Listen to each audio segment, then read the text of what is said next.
Thanks. Mike is always such a tough act to follow, and I'm going to do my best to be as good as Mario was at not actually tripping and falling off the stage here. So what I want to talk about today is occupational segregation. And for those of you who aren't familiar with the term, this simply refers to the way that different social groups, whether it's men and women, whether it's racial and ethnic groups, however you want to slice up the data, are typically found in different kinds of occupations, right? So it's taking a big picture look at the labor market and saying, among those people who are employed, what types of jobs are men and women found in, and how different are those jobs? What types of jobs are blacks and whites found in, or Hispanics and whites, or Hispanics and blacks, and how unequally distributed across the labor market are these different groups. I pulled a screenshot. This is just when you Google blue-collar jobs.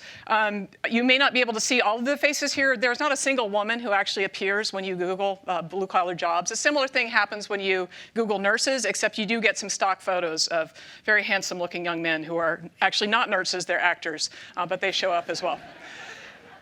So what I've done here is just to give you a simple kind of snapshot. This is dividing the labor market into 9 kind of big occupation groups. And it's simply showing you the percentage of women among the millennials who are in these major occupation groups. And you could read this, so about 68% of the workers among the millennial generation who are in these MA-level professions or technical types of jobs, these will be nurses, physical therapists, and so forth. About 68% of them are women. At the high end. And at the low end, you get less than 5% of the construction trades, mechanics, or these fairly highly skilled blue-collar workers are women. The vertical dashed line there is looking at the share of the millennial labor force that is women. It's just about 49% or so these days, right? So just about 50%, not quite. You can do the same sort of thing looking at white or black workers. This is looking at white share of these different, the same major occupation groups. Now they're ordered in a slightly different way, and the ordering will become clear here when I get to the black workers. But again, you can see a little bit of difference in terms of the racial composition of these different major occupation groups, but much less than there was about women, right? And this is going to be kind of a common theme throughout the talk, that gender segregation is much more extreme than racial segregation is. And here's the similar type of graph when you actually look at black workers. I chose to focus most of this talk on the black-white differences, some a little bit on the Hispanic-white differences, recognizing that there are sorts of other ethnicities and races that you'd want to look at. But just in the interest of my 1,000 words and 12 minutes of time, I wanted to kind of pare things down. But what you see here is that black workers are overrepresented in transportation and labor. So these would be bus drivers. These would be people who are working in warehouses, moving material around. A lot of these workers are working in these distribution centers that are kind of dotting around the United States as stock clerks and order fillers. You also see a fairly high share of black workers among clerical workers. This is also a gender story, right? So this is the black women and their overrepresentation, particularly in the public sector jobs of clerical work. So this is just kind of to give you an overview of the patterns of segregation. We might also want to think about how much segregation there is. And sociologists, being who we are, have come up with a nice measure of this. This is the index of dissimilarity. And it turns out that 47% of millennials would need to switch to a gender atypical occupation in order to fully integrate the labor market. Right? So this is basically saying that 40% of the women who are currently found in female-dominated occupations would need to switch into male-dominated occupations. You can also read it the other way around. I'm not going to get into that complexity here. In order to integrate the labor market. If you had a fully integrated labor market, presumably that number would be 0. Right? If it were completely segregated, if there were no jobs, I should say that this is 474 occupations now that I'm looking at. If there were no jobs where both men and women worked, that number would be 100%. If you look instead at black-white segregation, you see about 27%, right? So this is the basic story that there's a lot less racial segregation in the United States than there is gender segregation. About 27% of black millennials would have to switch into a white-dominated occupation in order to integrate the labor market. It's about 22% when you look at Hispanic white workers. It's actually a little bit less when you look at some of the other racial and ethnic groups as well. So what about this question of trends? Right? We've seen a lot of discussions of trends and cross-cohort comparisons. The background to my slide gives you the punchline. It's a glacier. In fact, I actually think the glaciers are melting faster now than segregation is changing, but nonetheless, I'm Alaskan, so I had to show a picture of a glacier. I'm going to first talk a little bit about gender segregation, then do the same sort of exercise for racial segregation. Up at the very top, we just have the millennials, the Gen Xers, and the boomers today, or 2015 to 2017, which is the source of the data. And basically, you see there's less gender segregation among millennials today than there are the Gen Xers today and the boomers today, right? So this millennial generation is less segregated than the older generations. But the bottom panel is actually going to give you the cross-cohort comparisons, at least looking at the same age groups. And again, you see that the millennials are less segregated by gender than the Gen Xers were at age 21 to 36, and also less segregated than the boomers were. So this is kind of the half-full story here, that there is less gender segregation among millennials than the prior cohorts. The half-empty part, though, is that you look even among those millennials, you see an extraordinarily high level of gender segregation, right? So millennials, even though they're less segregated than prior generations, are still very gender segregated. So let's do the same sort of exercise with race. Start out with Hispanic white segregation. Essentially what you see here is that the millennials today are much less segregated by this dimension of race, this Hispanic white segregation, than the Gen Xers were.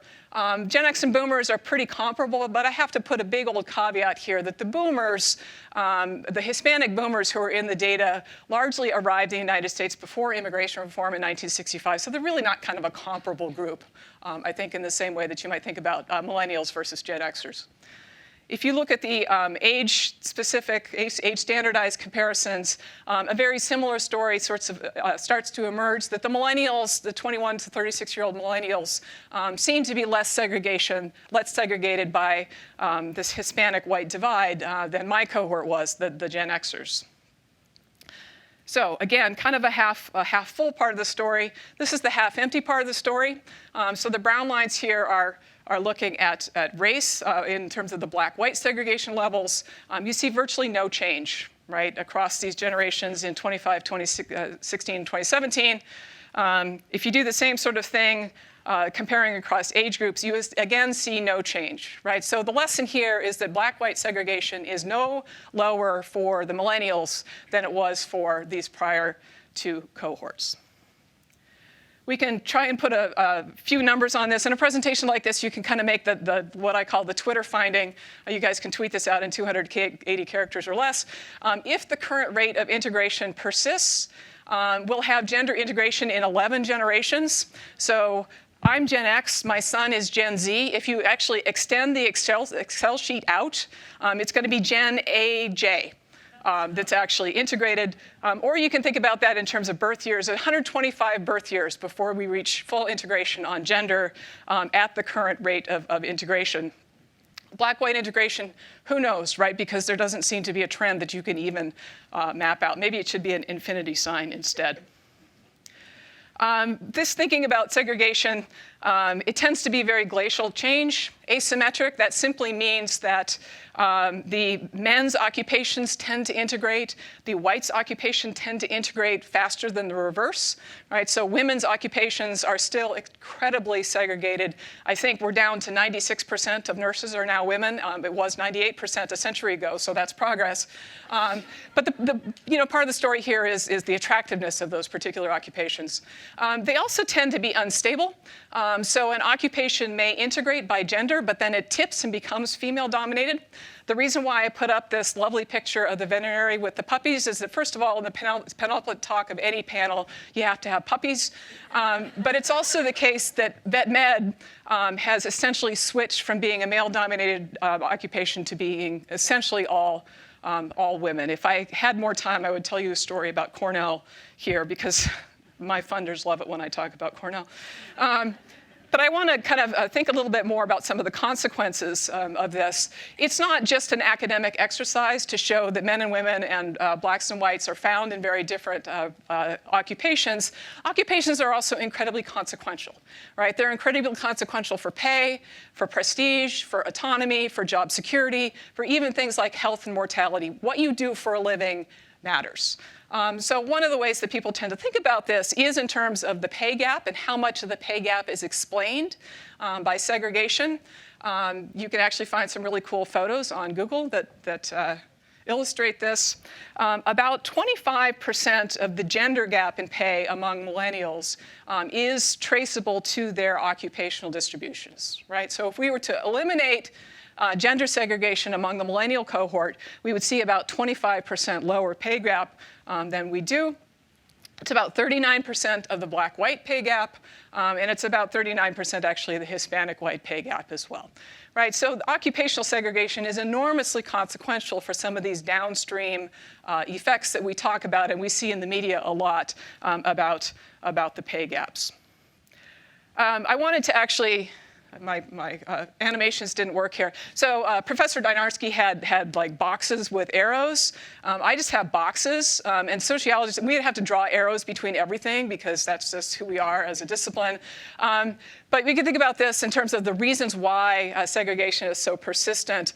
One is gender differences in socialization, right? Really cute little kids. The girl is walking around with a nurse's outfit and the boy is walking around with a doctor's outfit.